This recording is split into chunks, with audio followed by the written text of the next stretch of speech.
Yeah, please. Jamie Travis and, you know, the rest of the gang. The makers of the Renegades. Come on out. And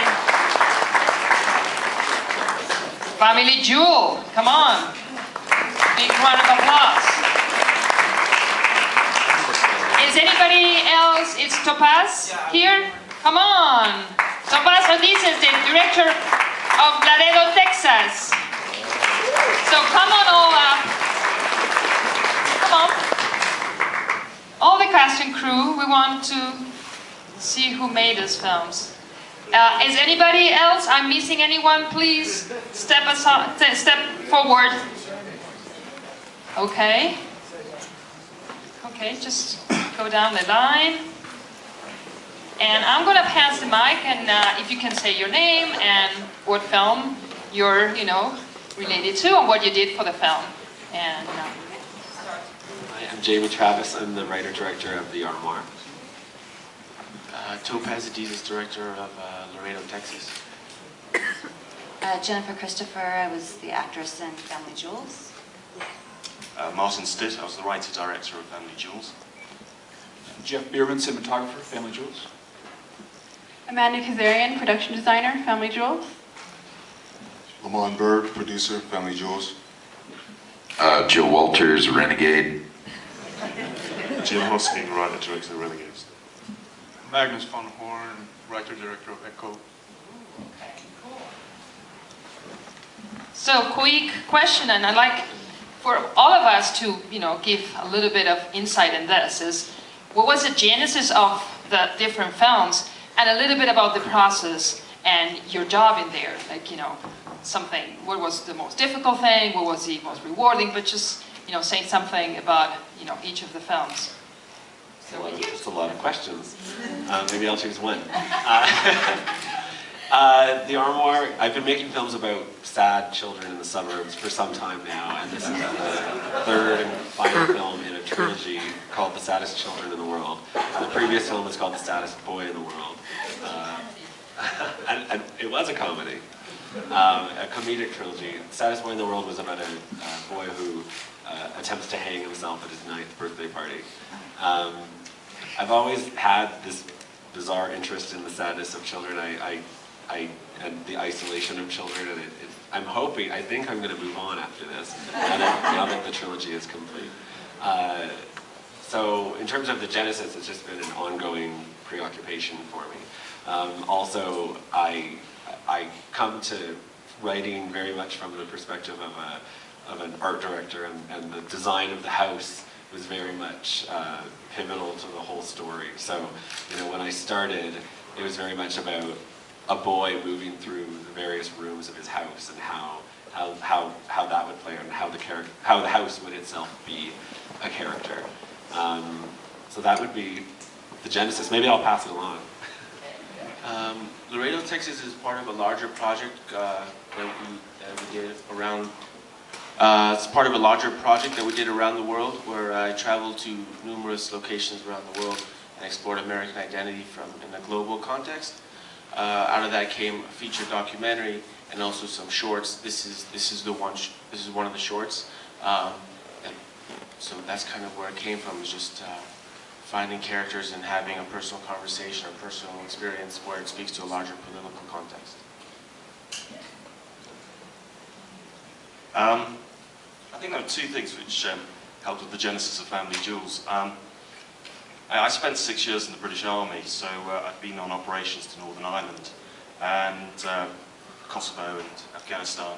So I was really keen to make a film. Just before I went to the AFI, one of my sort of friends and colleagues got blown up in Iraq. So I knew it's something, I wanted to do something about the current sort of last 10 years of war which we've had, and trying to contemporize it. And I think the second thing which really led to this film was my wife stayed in London when I was at AFI.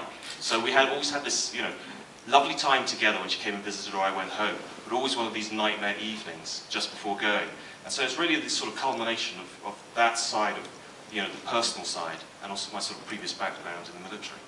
And I think it's kind of a pivotal moment because women are, you know, going out to war now, warfare's changed, hitting the front line much more. So I think those are the things which really sort of culminated in this film.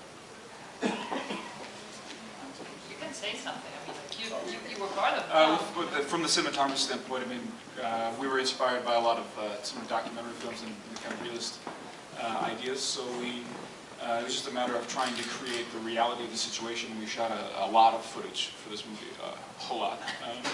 And we just wanted, I mean, the performances, I think they did a great job, Jen, Christopher, and so we just wanted to be able to capture that as real as possible and let the children be themselves and not let them be distracted by the cameras and things. So. Go ahead, Shy Crew, today. Well, as far as Family Jewels, Martin definitely had written a very good script, and he had a clear vision of what he wanted to do. And we had made a film before this, pretty much both worked together in 2024. So we set out to see what set of challenges this film presented, and we got it done. So the vision helped to make for a very, very, very well directed film, very well acted film. So. Here's Mr. Hosking. Joe's hobby. Renegades was written, I suppose, for some actors that I've worked with and who I like working with, and it was something that I would want to see. And it was to be with Joe. No autobiographical part. No personal histories here or anything. I hope not. Nobody losing their ears. No, none of that, no. I could delve into my disturbed childhood, but it's not going to do anything. Magnus? Echo is my third-year film at the Polish Film School. I'm Swedish by origins, I'm not Polish, but I studied there. And most interesting for me in that process was kind of trying to understand, or trying to dig into a feeling of the extreme evil that can happen to anyone, according to me, and kind of try to more or less, or more explain with emotions rather than facts that I think is kind of impossible to explain, like horrible crimes that people do without really knowing why. And I think because it's a very big part of our society today, these things happening, and there's always some kind of idea that we need to have these clear, concrete reasons for it to happen, but I think the really important ones can't be explained in words. Thank you. Cool. So I'm sure we have questions from the audience. Yes? What will the future of these films be? What's the future of the films will look like? You can start from there and, distribution, internet. I mean, the future is a festival movie. It already has passed as a festival movie, so it's kind of in the middle of its life. I mean, I think like short films are mostly watched at festivals. I don't think you watch short films anywhere else. Maybe on the internet somewhere. But otherwise, to watch short films on like good quality, it's festivals.